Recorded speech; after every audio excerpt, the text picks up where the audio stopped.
Sahabat setia Glory yang dikasihi Tuhan, Shalom. Hari ini adalah Jumat 2 Mei 2025, Jumat pertama di bulan Mei. Hari ini kita mau berdevosi kepada hati Yesus yang Maha Kudus. Hari ini kita juga memperingati peringatan wajib Santo Athanasius, uskup dan pujangga gereja.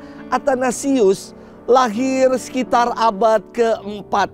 Pada tahun 318 ia ditabiskan menjadi diakon dan ditunjuk sebagai sekretaris uskup di Alexandria. Ia sangat tertarik dengan gaya hidup para rahib, khususnya Santo Antonius dari Alexandria. Maka Athanasius pun akhirnya menjadi seorang petapa. Santo Athanasius adalah pembela termasyhur ajaran iman tentang Tritunggal dan inkarnasi dalam gereja Katolik. Ia terlibat aktif dalam konsili di Nisea yang melawan bid'ah Arianisme. 6 bulan setelah uskup Alexander wafat, Athanasius diangkat menjadi uskup di Alexandria, Mesir. Beliau dikenal sebagai Bapa Ortodoksi karena perjuangannya yang besar dalam menentang ajaran-ajaran sesat yang berkembang pada masa itu. Athanasius wafat pada 2 Mei tahun 373, menutup usianya di usia 76 tahun. Hari ini kita akan bersama-sama merenungkan firman Tuhan yang diambil dari Injil Yohanes 6 ayat 1 sampai dengan 15. Mari kita siapkan hati kita. Haleluya, haleluya, haleluya.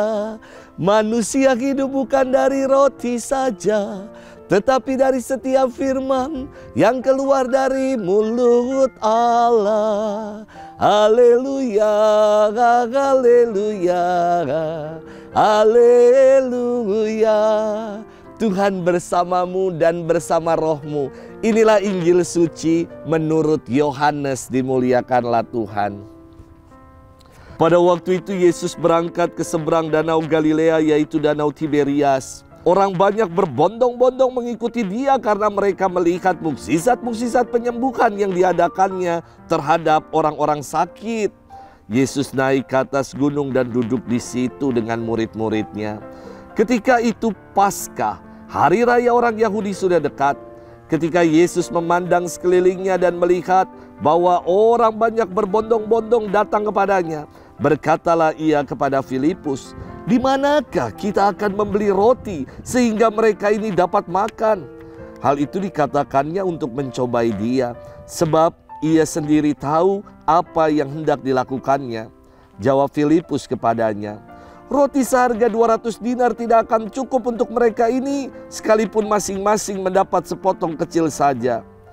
Seorang dari murid-muridnya, yaitu Andreas saudara Simon Petrus, berkata kepadanya, "Di sini ada seorang anak yang membawa 5 roti jelai dan mempunyai 2 ikan. Tetapi apakah artinya itu untuk orang sebanyak ini?" Kata Yesus, "Suruhlah orang-orang itu duduk." Adapun di tempat itu banyak rumput, maka duduklah orang-orang itu, kira-kira 5.000 laki-laki banyaknya. Lalu Yesus mengambil roti itu, mengucap syukur dan membagi-bagikannya kepada mereka yang duduk di situ. Demikian juga dibuatnya dengan ikan-ikan itu sebanyak yang mereka kehendaki. Dan setelah mereka kenyang, ia berkata kepada murid-muridnya, "Kumpulkanlah potongan-potongan yang lebih supaya tidak ada yang terbuang." Maka mereka pun mengumpulkannya dan mengisi 12 bakul penuh dengan potongan-potongan dari kelima roti jelai yang lebih setelah orang makan. Ketika orang-orang itu melihat mukjizat yang telah diadakan Yesus, mereka berkata, "Dia ini benar-benar nabi yang akan datang ke dalam dunia." Karena Yesus tahu bahwa mereka akan datang dan hendak membawa dia dengan paksa untuk dijadikan raja, ia menyingkir lagi ke gunung seorang diri. Demikianlah sabda Tuhan. Terpujilah Kristus.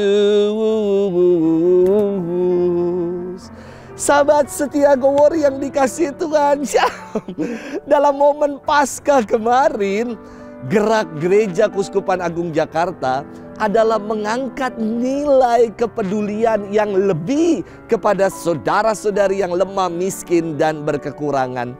Maka istimewa pada momen Paskah kemarin menjadi momen berbagi berkat untuk kami umat di paroki Pantai Indah Kapuk. Sebanyak 2.000 paket sembako kami bagikan kepada warga di sekitaran yang membutuhkan. 2.000 paket sembako. Dan ditambah 1.000 paket yang kami berikan kepada para pekerja kompleks dengan cara tebus murah. Total ada 3.000 paket sembako yang telah disalurkan. Maka buat saya tagline yang mengatakan tiada syukur tanpa peduli perlu kita buat, perlu kita ungkapkan. Tuhan menggerakkan umat untuk berbagi kasih sebagai ungkapan syukur atas perayaan Paskah yang boleh dirayakan bersama. Sahabat setia Gowori yang dikasihi Tuhan, kita akan bermenung tentang Yesus sebagai roti hidup dalam firman hari ini. Dikisahkan tentang mukjizat penggandaan roti yang dibuat Yesus kepada 5.000 orang. Ada keanehan-keanehan dalam kisah mukjizat penggandaan roti ini. Anehnya di mana?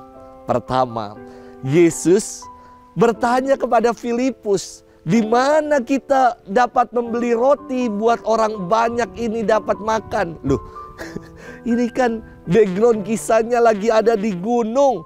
Lalu di gunung beli rotinya di mana? Untuk orang sebanyak ini lagi.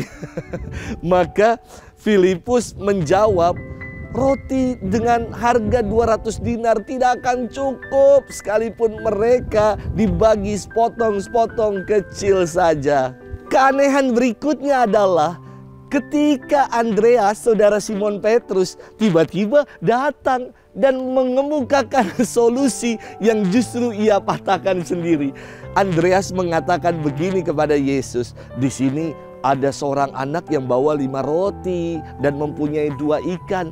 Tetapi apa artinya itu semua buat orang sebanyak ini? Ini juga aneh ya.